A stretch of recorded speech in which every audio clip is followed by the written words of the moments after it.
डर लगता है। ये यूरोपियन और अमेरिकन को हिंदुस्तान की बहुत सारी कमजोरियां मालूम है। आप कल्पना करो कि अमरीकियों ने हिंदुस्तान में आके मंदिर खोल दिए कुछ, क्योंकि उनको मालूम है बहुत चढ़ावा आता है भारत। मुझे सबसे बड़ा डर इस सेक्टर पे लग रहा है, क्योंकि सर्विसेज में ये भी आते हैं, मंदिर भी सब सर्विसेज में आते हैं। तो अभी तो उन्होंने चर्च खोले हुए हैं, तो चर्च में कुछ लोग जाते हैं, कुछ नहीं जाते हैं। अगर मान लीजिए उन्होंने हनुमान जी का एक मंदिर बना दिया और किसी अमेरिकन कंपनी ने उसको बना दिया, तो भारतवासी कहेंगे देखो कितने राम भक्त हैं, ये हनुमान जी का मंदिर बना दिया, चलो। तो भारत वाले सब जा जाके अपनी कमाई भी उसमें डालेंगे, वो पैसा सीधे अमेरिका जाएगा,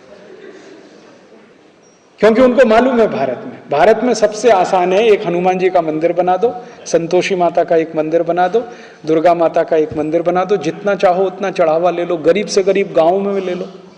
जो गांव भुखमरी का शिकार है वो भी मंदिर में 10-20 लाख रुपए दान कर देता है।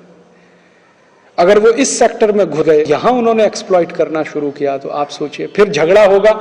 हमारे जैसे आदमी जाएंगे, कहेंगे भैया स्वदेशी मंदिर में जाओ, और उन्होंने विदेशी मंदिरों की लाइन खड़ी कर दी। और ये कोई मैं गलत नहीं कह रहा हूं, ये ठोस आधार पर। आपको मालूम है एक अमेरिकन संस्था भारत में काम करती है, इस्कॉन, है कि नहीं? मैं कोई हवा में बात नहीं कर रहा हूं। इस्कॉन नाम की एक अमेरिकन संस्था भारत में काम करती है, उसने कृष्ण भगवान के मंदिर खोले हुए हैं, और वो मंदिर उनके कमाई के सबसे बड़े सोर्स हैं, क्योंकि इन मंदिरों पर इनकम टैक्स भी नहीं है, और सारा का सारा प्रॉफिट इन मंदिरों के माध्यम से अमेरिका ट्रांसफर होता है। आपको मालूम है इस्कॉन मंदिर में, बेंगलोर का इस्कॉन मंदिर इतना प्रॉफिट अमेरिका भेजता है जितना अमेरिका का कॉलगेट कंपनी नहीं भेज पाता एक साल में। अमेरिकन कॉलगेट कंपनी भारत में जितना कॉलगेट बिक्री करके नेट प्रॉफिट अमेरिका बेचता है, उससे 3 गुना ज्यादा अकेले बेंगलोर का इस्कॉन मंदिर भारत का पैसा अमेरिका ट्रांसफर कर देता है। और बेंगलोर से भी बड़ा इस्कॉन मंदिर दिल्ली में है, और उससे भी बड़ा इस्कॉन मंदिर मुंबई में है, और उससे भी बड़ा इस्कॉन मंदिर मथुरा में हो गया है, भगवान कृष्ण की छाती पर, वहीं पे, और धुआंधार चढ़ावा आता है उसमें।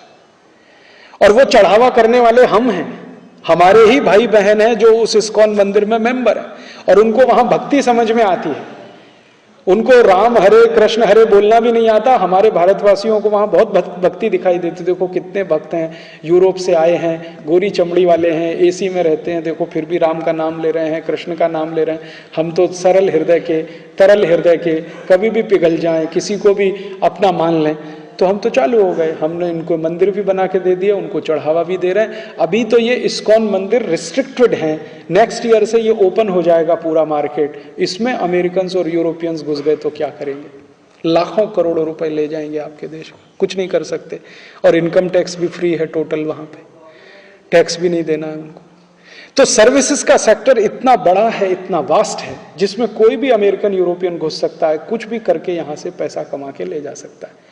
छोटी छोटी बातों में वो पैसा कमाएंगे आपके देश में आके। जो बातें आपके लिए सहज हैं, स्वाभाविक हैं, आप उनकर एक कल्पना नहीं हो सकती। बेंगलोर